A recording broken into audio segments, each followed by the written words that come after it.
پتہ ہے جو تم خواب دیکھتے ہو نا، ان کی تعبیر تمہاری دعائیں لکھتی ہیں۔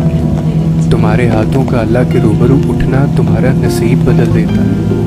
اور میں تو کہتا ہوں کہ سارے خسارے قبول ہیں اگر حصے میں اللہ کی رضا آ جائے تو۔ اور تمہیں ایسا کیوں لگتا ہے کہ تمہیں آزمایا نہیں جائے گا؟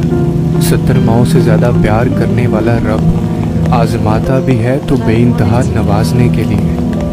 لیکن ہمارا مسئلہ یہ ہے کہ جب ہم مشکل میں ہوتے ہیں تو اکثر سوچتے ہیں کہ اللہ کہاں ہے۔